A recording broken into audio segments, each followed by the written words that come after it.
नमस्कार मित्रांनो. तर पुन्हा कर्तव्य आहे या मालिकेमध्ये आपल्याला पाहायला मिळते की वसुंधरा एकटीच आपल्या बेडरूममध्ये बसलेली असते.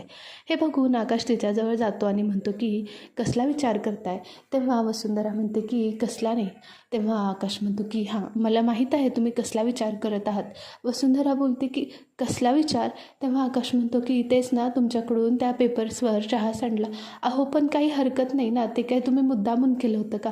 वसुंधरा म्हणते की नाही हो, मी त्याचा विचार करत नव्हते. आकाश म्हणतो की मग कसला विचार करताय. हे बघून वसुंधरा म्हणते की अहो, मी हा विचार करत होते की तुम्ही त्या लकी भाऊजींना कशाला प्रॉपर्टीमध्ये पार्टनरशिप देताय. तुमचा हा बिझनेस करायला तुम्ही खूप कॅपेबल आहात. तुमच्या हाताखाली भास्कर भाऊचे आहेत, अखिल भाऊचे आहेत, मग तुम्हाला अजून कशाला कोणाची गरज हवी आहे. आकाश म्हणतो की ते कसं आहे ना वसुंधरा, त्यांनी मला खूप मदत केली आहे. जेव्हा आपण सगळे रस्त्यावर आलो होतो तेव्हा त्यांनी मदत केली होती माझ्यासाठी. त्याने भास्कर माझा भाऊ असून तो माझ्यासोबत उभा राहिला नाही. अखिल कन्हैयाच्या घरी निघून गेला. तो एकच असा माणूस होता की जो माझ्यासोबत कायम उभा राहिला. वसुंधरा म्हणते की ते काही असले तरीसुद्धा त्यांना एवढं मोठी जबाबदारी देणं मला पटत नाही आहे. तेच का, दुसरे कोणी आहेत ना. तेव्हा आकाश म्हणतो की हे बघा वसुंधरा, मी आत्तापर्यंत कोणाला सांगितलं नव्हतं, पण तुम्हाला सांगतो. अहो, जेव्हा आम्ही तिकडे शोधायला गेलो होतो तेव्हा माझ्या अंगावरची गोळी शार्दूलने स्वतःच्या अंगावर घेतली. आजकाल कोण असं करतं. आणि त्याच्याकडे जेवढे रिसोर्सेस आहेत ते जर आपल्या बिझनेससाठी लागले तर आपला बिझनेस नक्कीच टॉपवर जाईल आणि अजूनसुद्धा खूप ग्रो करेल.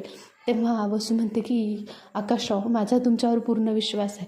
तुम्ही खूप कॅपेबल आहात आणि तुम्ही तुमचा बिझनेस सांभाळू शकता. मला असं वाटतं तुम्ही त्यांना अजून एकदा विचार करायला हवा.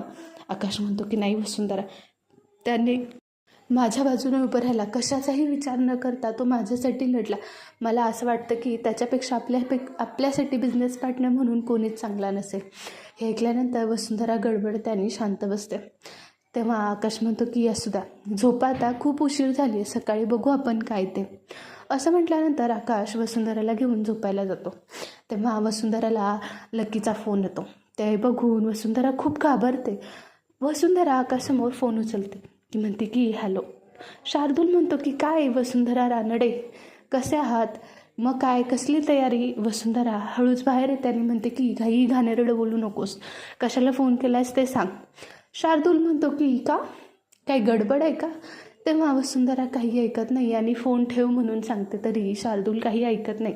शार्दूल म्हणतो की तू आज माझ्या वाकड्यात आलीस ना, पण उद्या सकाळी मी तुझं पित्तळ उघडं पाडणार. वसुंधरा म्हणते की म्हणजे नक्की काय करणार आहात.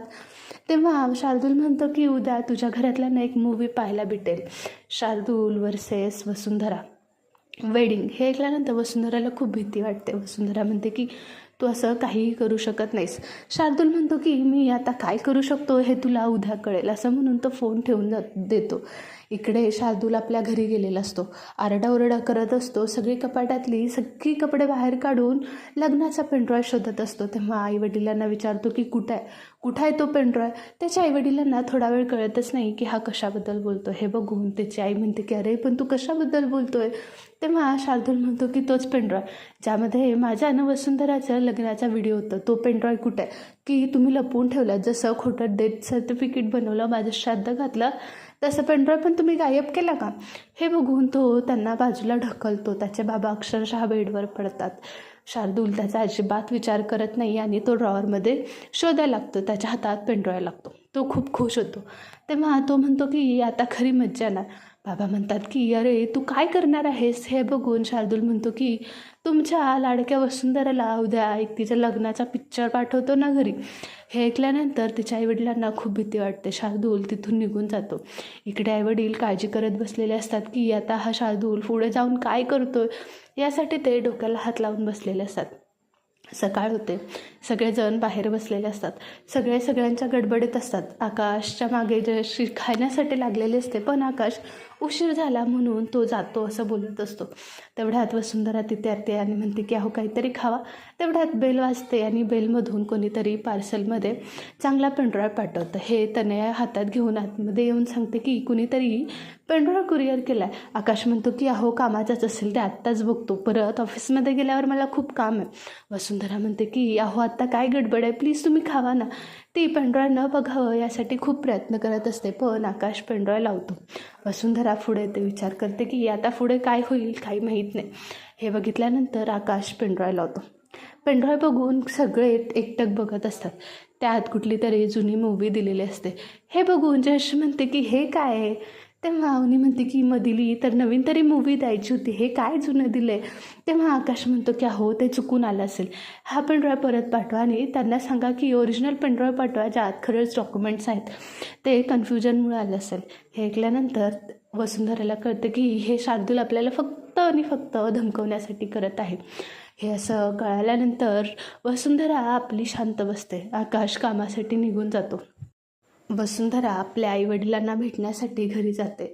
तेव्हा ते वसुंधराला विचारतात की काय झालं, शार्दूलने काही नवीन तमाशा केला का. तेव्हा वसुंधरा नाही म्हणते, तो मला फक्त धमकवण्याचा प्रयत्न करतो, त्यांनी घरात खोटा खोटा पेनड्राईव्ह पाठवला होता मला धमकी देण्यासाठी. तेव्हा शार्दूलचा वसुंधराला फोन येतो की काय, हे आत्ता मी खोटं होतं पण खरं पाठवायला वेळ लागणार नाही, त्यामुळे माझ्या कामात आडवी येऊ नकोस, असं वसुंधराला तो धमकी देतो.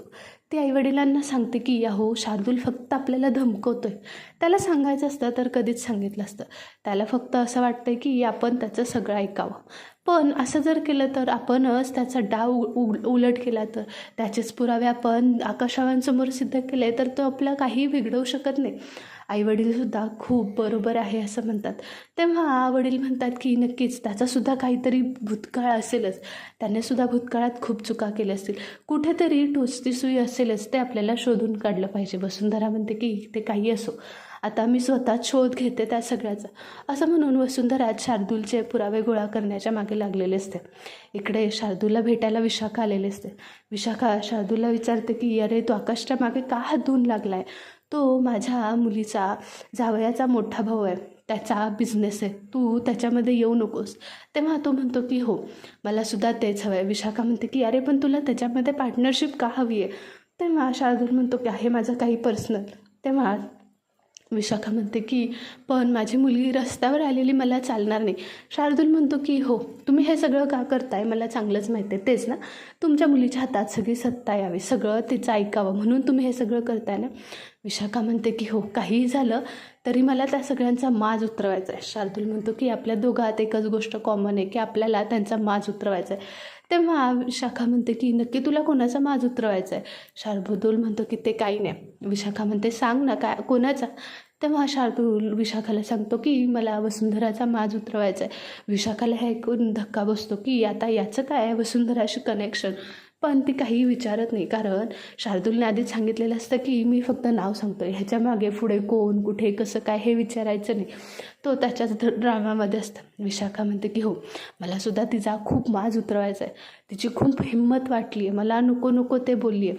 शार्दूल हो म्हणतो. विशाखा आणि शार्दूलचं चांगलं झुपलेलं असतं, ते दोघंसुद्धा एक होतात. इथेच पुन्हा कर्तव्य आहेचा भाग संपतो. तुम्हाला आपला एपिसोड आवडत असेल तर प्लीज आपल्या चॅनलला लाईक करा, शेअर करा आणि सबस्क्राईब करायला विसरू नका. थँक्यू.